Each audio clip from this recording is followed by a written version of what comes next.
I didn't invite you because starting today, you're no longer family. That was my mother Marin's answer when I asked why I hadn't been informed about my younger sister's wedding or received an invitation. 3 days ago, she had told me it's an important family party. And so, I came to this upscale Ridgeview Heights restaurant, Alder and Vine. There, for the first time, I saw a plate that read, "Congratulations on your wedding, Serafina," and learned my sister was getting married. They must have simply forgotten to give me the invitation. Believing that, I said, "Congratulations. When is it?" "Of course I'll be there." But my mother coldly cut me off. My father, Everett, my older sister, Leora, and my younger sister Serafina. Their gazes stabbed into me across the frozen table. Marin flicked a pure white envelope on the table with her finger and continued. "Here, this is our gift to you, from all of us." At that cue, Leora raised her smartphone. "I'll record your best reaction." The red light of the recording indicator pointed at me, cold and merciless. I slowly opened the envelope. Inside was a formal, emotionless notice of disownment. All of their signatures lined the bottom. Time seemed to stretch. Only the stark black ink on the paper burned into my retinas. Leora's hand holding the phone lowered slightly. There were no tears, no anger, none of the reaction she was hoping for. My mind was startlingly clear. What they had signed wasn't just the termination of a family relationship. It was a unilateral cancellation notice against me, their safety net. I folded the disownment notice neatly and placed it beside my plate. It was no longer a weapon. It was my permit for freedom. With a single sheet of paper, I had become a stranger to them. Then I took out my smartphone from my handbag. "Oh, going to cry to your college friends. Pathetic," Leora sneered, but her voice no longer reached me. I didn't even look at her. I focused entirely on the screen. I unlocked it with my fingerprint, swiped through the home screen, past several apps, and stopped on the familiar icon of my bank. They didn't know. They didn't know that the useless student they always looked down on had spent countless nights coding, building the AI learning platform Mindspring from scratch, and had already gained a passionate user base. They didn't know that the revenue from that project had grown far beyond anything they could imagine. I opened the loan management screen. Displayed there was private loan borrower, Serafina Rowan. Yes, 2 years ago I had loaned her $96,500 in personal funds to start her flower shop. Not one word of thanks came from the family. I had drawn up a notarized contract, set irreparable breakdown of trust as grounds for termination, and taken her white Lexington coupe as collateral. Purely business agreement. What are you doing, Arden? Are you listening? This is no time to be playing on your phone. My father Everett barked, barely containing his irritation. I ignored him and selected emergency suspension of loan based on contract terms from the displayed options. A pop-up appeared asking for the reason for execution. I typed exactly, word for word. An irreparable breakdown of trust between the contracting parties. That phrasing was precisely what the lawyer who drafted the contract had included for emergencies. And the best evidence of that breakdown was sitting right beside my plate, the disownment notice. Once the entry was complete, a red button appeared in the center of the screen. Confirm. That single word gleamed with cold, absolute authority. Without hesitation I pressed the button. Firmly, deeply. A sterile green message appeared. The procedure has been completed. I placed my phone back in my bag and stood up. Ignoring my stunned family, I turned to Serafina and calmly, clearly said, "I'm looking forward to your wedding." It was a declaration of war. They had no way of knowing its true meaning. After I left the restaurant, the family laughed off my declaration as nothing more than empty bluster. The hollow threat of a powerless daughter they had disowned.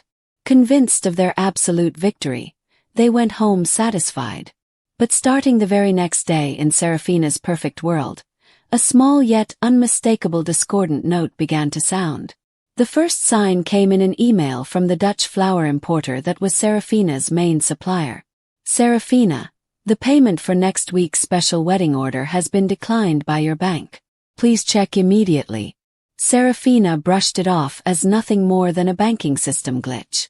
2 days later, the store's credit card company called. "Ms. Rowan, your corporate card is currently unavailable. There may be an issue with your credit limit."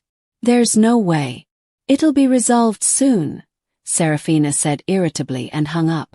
3 days before the wedding, a notice arrived from the real estate company handling the store's lease, stating that next month's rent payment was overdue. The small cracks widened steadily with each passing day. Her shop's cash flow had been completely paralyzed by the $96,500 loan I had suspended. Still, Serafina refused to accept reality. She concluded that all of it was simply my jealous harassment. "Arden is just causing a bit of annoyance.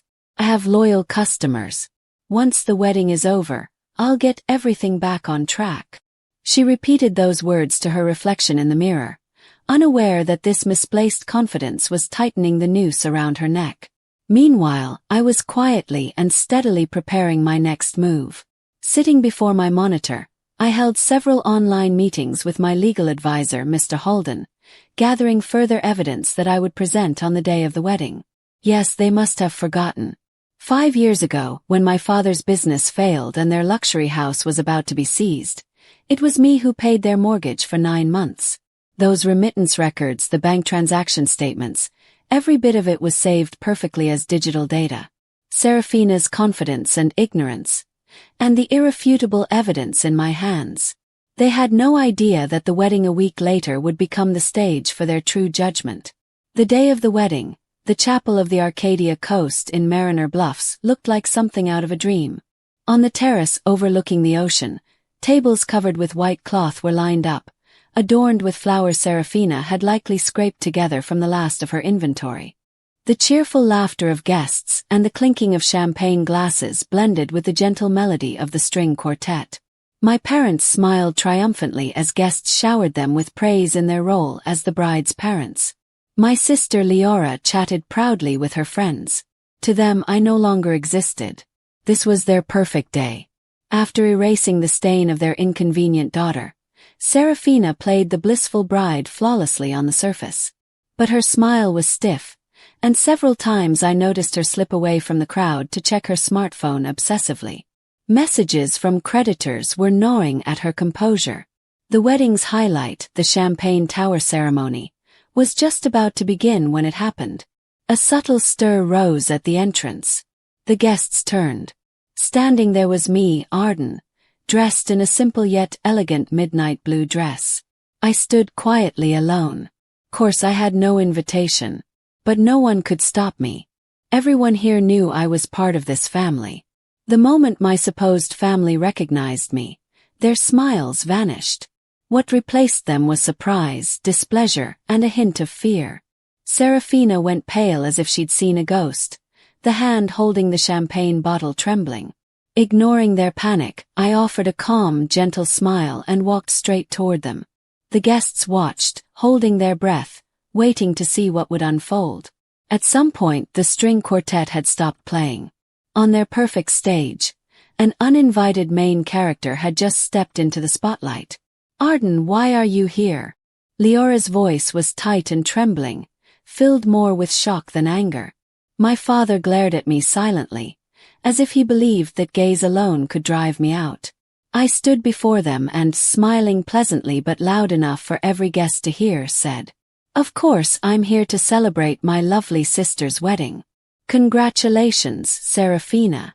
At those words, Serafina's shoulders jolted violently. From the small gift bag in my hand, I pulled out a sheet of paper, a copy of the disownment notice they had handed me just a week earlier. "And this is the heartfelt gift all of you gave me last week. Today I brought a return gift." A wave of murmurs rippled through the guests. Whispers of disowned rose from various corners of the venue. I took the microphone from a nearby stand and slowly walked toward the stage. The host tried to stop me, but my father raised his hand to halt him. He didn't want to escalate the scene any further. He was waiting for me to say something foolish and destroy myself. Standing on the stage, I swept my eyes slowly over the faces of the guests one by one. Then, still smiling gently, I spoke into the mic. Everyone, thank you for gathering today to celebrate my sister Serafina's wedding. I'm her older sister, Arden Rowan. Today, in honor of this wonderful occasion, I would like to share with you all a little bit about the secret of success behind the Rowan family, particularly my sister Serafina. A hush fell over the venue as if someone had poured water over the entire room. Serafina's face was past pale, an ashen, sickly shade. I took a slow breath. The curtain on the show had just risen. Many of you are probably customers of Serafina's beautiful artistic flower shop, Bloom and Bristle. Several women among the guests nodded proudly. They were regulars at her shop, devotees of her success story. Serafina, hearing her shop praised, allowed the slightest hint of relief to surface.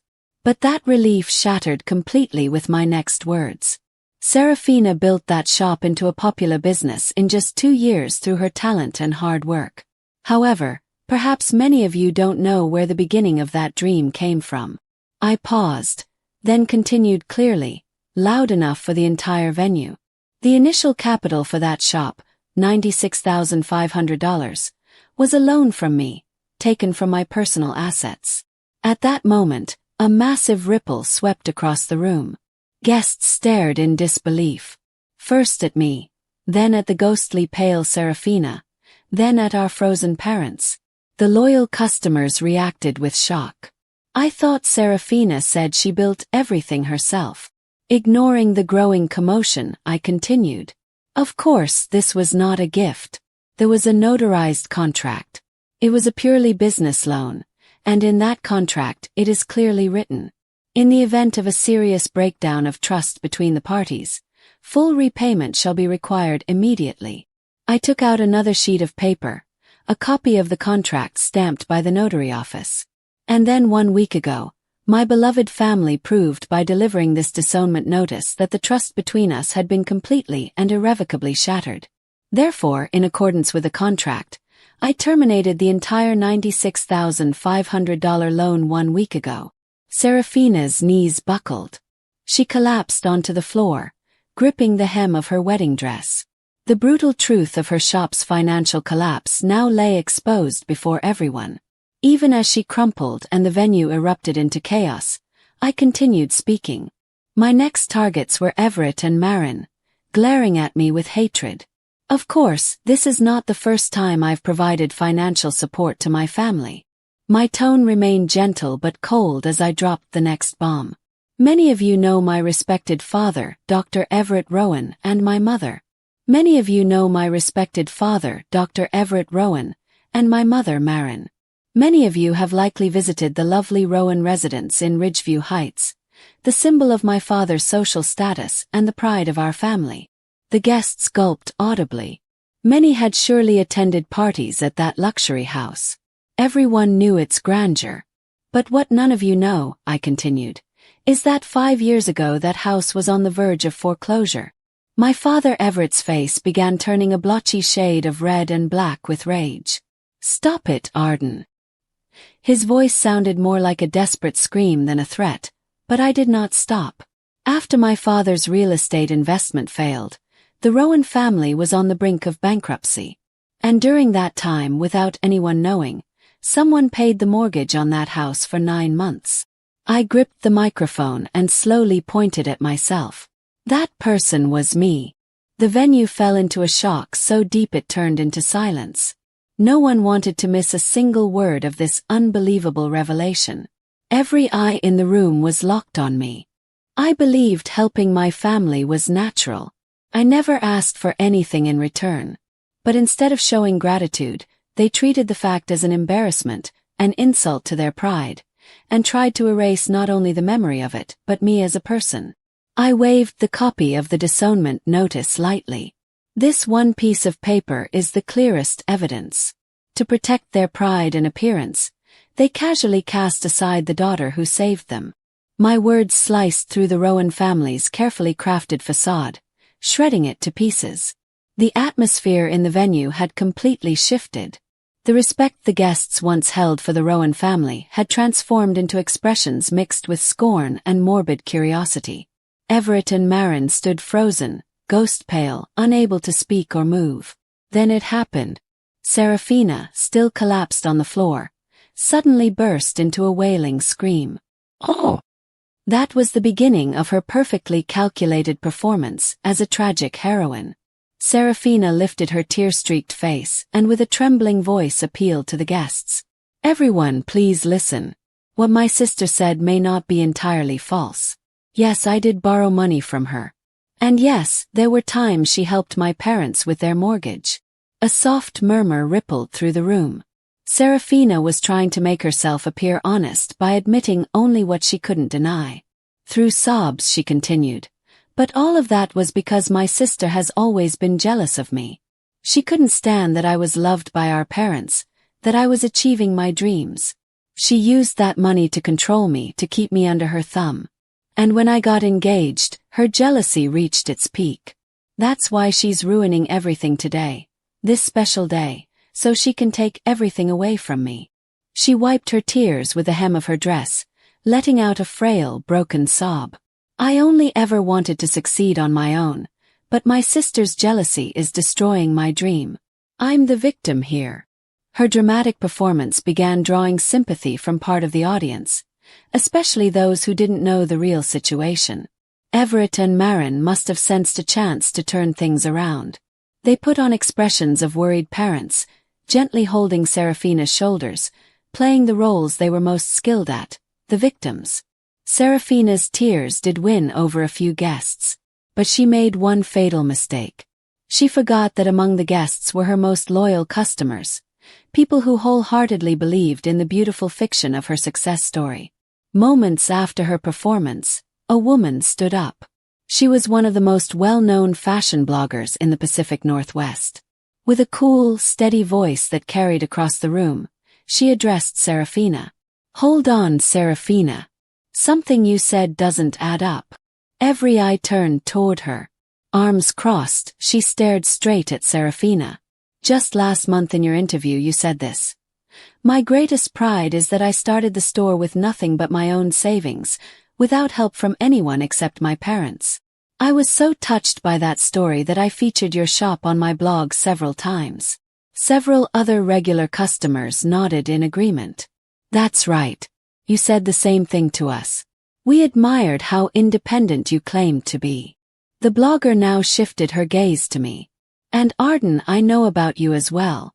Even while studying at Redwood University, you developed a groundbreaking educational platform. A few tech news sites have featured you as a young prodigy. That single statement was the decisive blow. The atmosphere shifted firmly, irreversibly. To them, I was no longer the Rowan family's disappointing daughter. I was the independent creator of Mindspring. So tell us, Serafina, the blogger pressed coldly. Which one is the truth? Did you see us as nothing more than props to embellish your success story? Her words pierced Serafina straight through. Everything she had built, her image, her influence was collapsing. Her tears were no longer a weapon to gain sympathy. They were the genuine tears of someone whose lies had finally caught up with her. Under the harsh stares of the guests, Serafina stood completely alone. Her tragic heroine mask crumbled away, leaving behind nothing but a pitiful figure built entirely on deception. I watched it all quietly. Then I spoke into the microphone. This isn't jealousy, Serafina. My voice was calm but iced with finality. This is business. All of you chose this outcome the moment you signed that disownment notice. I took out my phone and held the screen up for Serafina and everyone else to see. Displayed was a short message exchange with my lawyer, Mr. Holden. A week ago, I terminated the loan. And today, right now, my lawyer has arranged for the final payment demand notice, sent with proof of delivery to reach you. It should arrive any minute. At those words, Serafina gasped. The moment you receive that document, you'll have 10 days to pay. If you fail, then per the contract, your white Lexington coupe will be seized, and your shop, along with all assets, will be liquidated through formal procedures. I returned the phone to my pocket, set the microphone back on the stand, and stepped down from the stage. I walked past my stunned family without a glance. As I moved toward the exit, Seraphina's shrill scream stabbed at my back. "Wait, please, Arden. We can talk about this." I stopped once. Without turning around, I delivered my final answer. "I received your letter. And this is my reply." After those final words, I never looked back. As I left the wedding venue, I saw a man in a suit entering the hall at the same time, carrying an envelope heavy with legal significance. He was a messenger arranged by my lawyer, Holden. I stepped into my car, the cold Mariner Bluffs breeze brushing against my cheek. In the mirror, the lavish entrance of the wedding hall shimmered under the lights, now nothing more than a distant world that had absolutely nothing to do with me. I started the engine and pressed the accelerator. The car slid forward and disappeared into the night. It was the moment I became completely free, physically and mentally, from the past that had bound me for so many years. Weeks passed. My life regained a quiet, almost startling calm. When lawyer Holden informed me that the restraining order against my entire family had been officially approved, I felt nothing but an oddly serene stillness. That day, as usual, I was seated in front of my monitors, focused on updating MindSpring. A short message arrived from Mr. Holden along with a single news link. "For your reference," he wrote. Curious, I clicked it. The page displayed an article from a West Coast gossip site. The headline read, "1 month after the tragic wedding, the spectacular downfall of the Rowan family." As I scrolled, the consequences, far beyond anything I'd hoped for, were recorded in unemotional detail. Seraphina's marriage had been called off that very day. Her shop bounced a payment the day after receiving the demand notice and collapsed financially. Her Lexington coupe was seized and auctioned off. Even then, she was left with $55,000 in debt. My father Everett, whose scandal at the wedding spread to the university administration, was brought before the disciplinary committee for severely damaging the institution's reputation. Every one of his TV appearances had been cancelled. And the thing they treasured most, the Ridgeview Heights luxury house that symbolized their pride, was on the market. Their sacred symbol of status had become just another listing on a real estate website. Even after reading the article to the end, I felt no joy, no pity, nothing of the sort.